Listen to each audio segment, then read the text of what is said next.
विपक्ष ने जो संकल्प लिया है उसकी सराहना करता हूँ। उनके भाषण के एक एक बात से मेरा और देश का विश्वास पक्का हो गया है कि इन्होंने लंबे अरसे तक वहां रहने का संकल्प ले लिया। और कांग्रेस में एक कैंसिल कल्चर डेवलप हुआ है। कुछ भी है कैंसिल, कुछ भी है कैंसिल। एक ऐसे कैंसिल कल्चर में कांग्रेस फंस गई है। कैसे लक्ष्य रखते थे, उनकी सोच कहाँ तक जाती थी, दया आती है। मैं देख रहा हूँ अलायंस का ही अलाइनमेंट बिगड़ गया।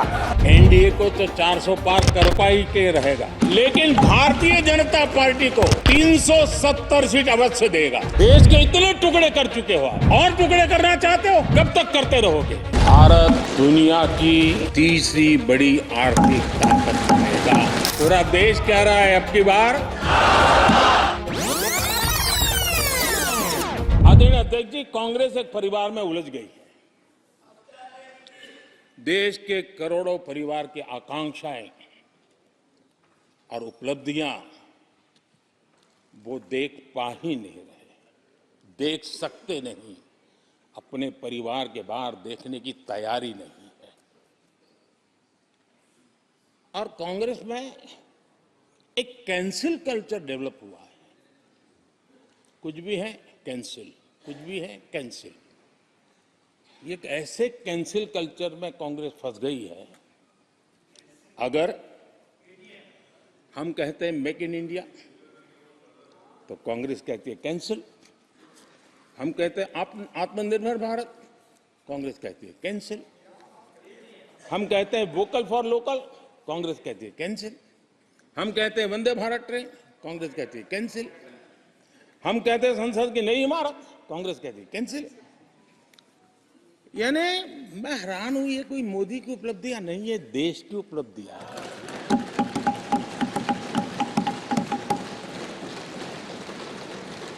इतनी नफरत कब तक पाले रखोगे? और उसके कारण देश की सफलताएं, देश के अचीवमेंट, उसको भी कैंसिल करके आप बैठ गए। और इन सारे 10 साल के कार्यकाल के अनुभव के आधार पर आज की मजबूत अर्थव्यवस्था को देखते हुए जिस तेज गति से भारत विकास कर रहा है, उसकी बारीकियों को जानते हुए मैं विश्वास से कहता हूं, और इसीलिए मैंने कहा है कि हमारे तीसरे टर्म में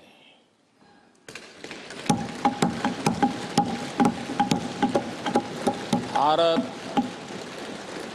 दुनिया की तीसरी बड़ी आर्थिक ताकत बनेगा।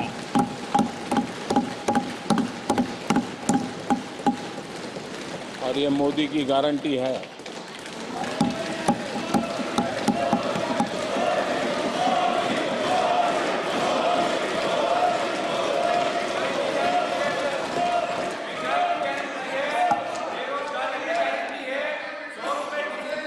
माननीय अध्यक्ष जी, इनको पहले मौका नहीं दिया था क्या? सबको मौका दिया है ना। हाँ, जब हम दुनिया की तीसरी बड़ी आर्थिक शक्ति बनकर के उभरेंगे कहते हैं, तो हमारे विपक्ष में बैठे कुछ साथी कैसा कुतर्क देते हैं, कैसा कुतर्क देते हैं। वो कहते हैं इसमें क्या है, ये तो अपने आप हो जाएगा। क्या कमाल है आप लोगों की। मोदी का क्या है, ये तो अपने आप हो जाएगी। मैं जरा सरकार की भूमिका क्या होती है इस सदन के माध्यम से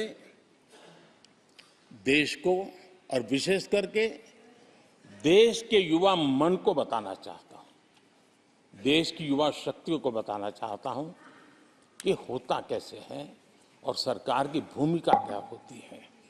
यानी 2014 में 11 नंबर पहुंचने पर क्या गौरवगान होता था, आज 5 पर पहुंच गए और आपको क्या हो गया,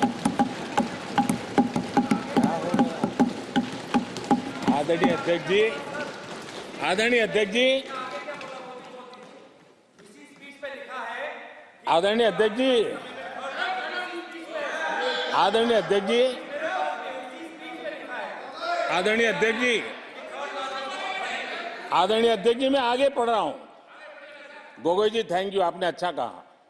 मैं आगे पढ़ रहा हूं, ध्यान से सुनिए साथियों, ध्यान से सुनिए। उन्होंने कहा था is the 11th largest in the world. बड़ा गौरव का बात था। There are great things in the store. आगे वो कह रहे हैं there are great things in store. फिर आगे कहते हैं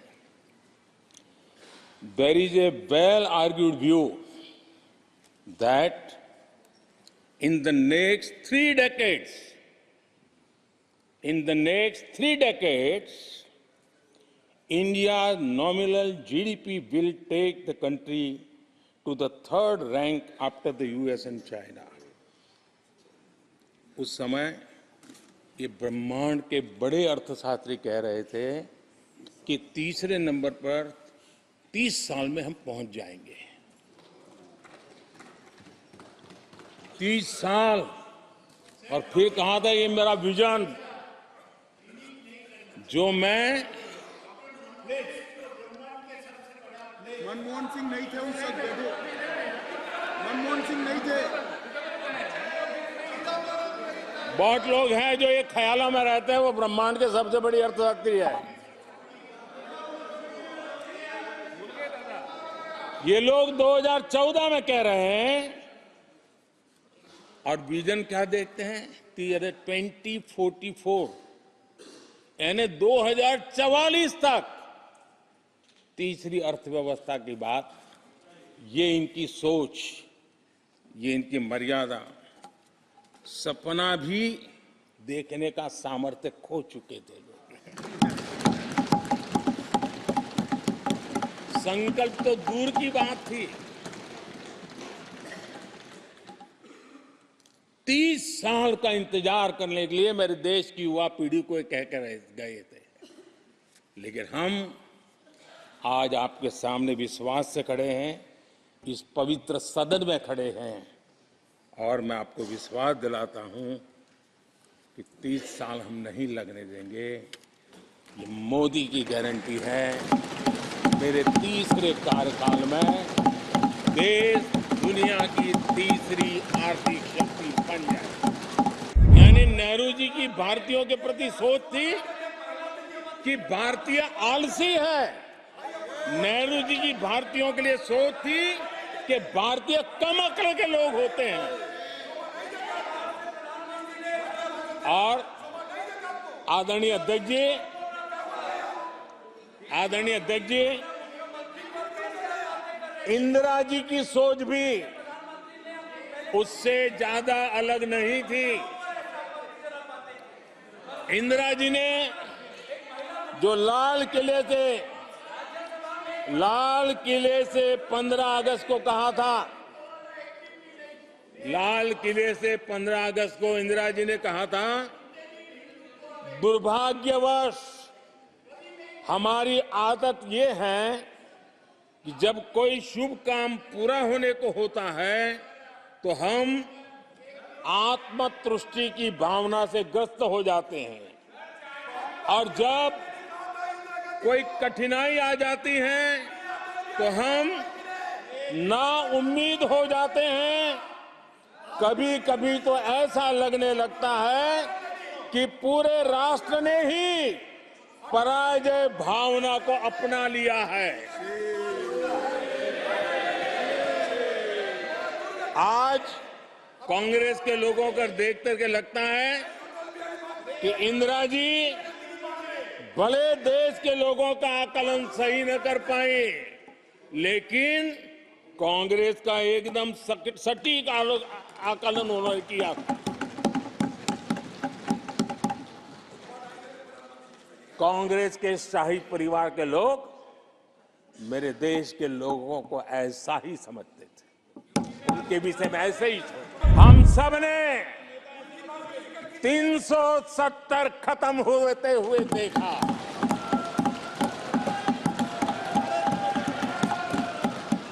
इन्हीं माननीय सांसदों के आंखों के सामने और उनके वोट की ताकत से 370 गया।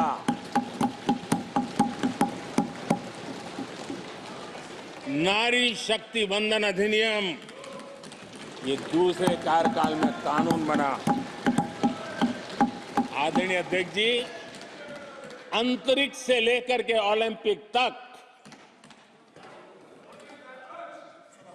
सशस्त्र बलों से संसद तक नारी शक्ति के सामर्थ्य की गूंज उठी। भगवान राम न सिर्फ अपने घर लौटे, बल्कि एक ऐसे मंदिर का निर्माण हुआ जो भारत की महान सांस्कृतिक परंपरा को नई ऊर्जा देता रहेगा। और आदरणीय अध्यक्ष जी, अब हमारी सरकार का तीसरा कार्यकाल भी बहुत दूर नहीं है। ज्यादा से ज्यादा 100-125 दिन बाकी है। और अब की बार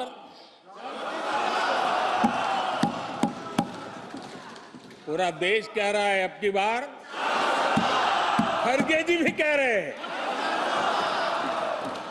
लेकिन अध्यक्ष जी, मैं आमतौर पर ये आंकड़े के चक्कर में नहीं पड़ता,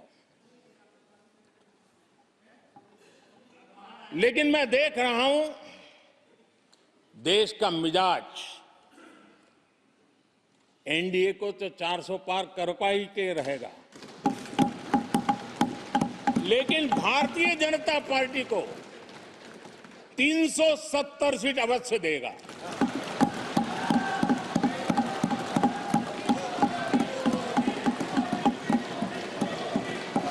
बीजेपी को 370 सीट और एनडीए को 400 पार। कांग्रेस पार्टी ने, यूपीए सरकार ने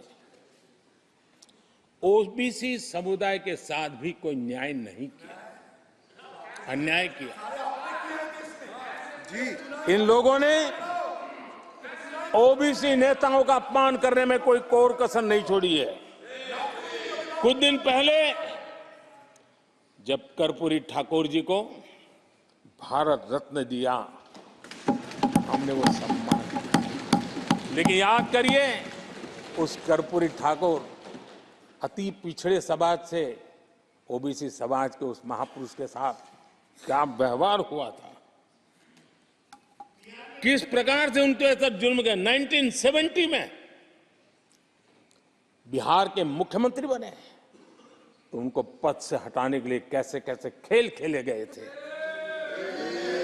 उनकी सरकार अस्थिर करने के लिए क्या कुछ नहीं किया गया था। आदरणीय अध्यक्ष जी, कांग्रेस को अति पिछड़ा व्यक्ति बर्दाश्त नहीं हुआ था। 1987 में जब कांग्रेस के पास पूरे देश में उनका झंडा फहरता था, सत्ता ही सत्ता थी, तब उन्होंने कर्पूरी ठाकुर को प्रतिपक्ष के नेता के रूप में स्वीकार करने से मना कर दिया। और कारण क्या दिया? वो संविधान का सम्मान नहीं कर सकते। जिस कर्पूरी ठाकुर ने पूरा जीवन लोकतंत्र के सिद्धांतों के लिए, संविधान की मर्यादाओं के लिए खपा दिया, उनका अपमान करने का काम कांग्रेस पार्टी ने किया। वो भले गलतियां करके गए, लेकिन हम मुसीबतें झेल करके भी गलतियों सुधारने के लिए हमारी कोशिश जारी रखेंगे। हम रुकने वाले नहीं हैं। हम देश के लिए काम करने के लिए निकले हुए लोग हैं। हमारे लिए नेशन फर्स्ट है।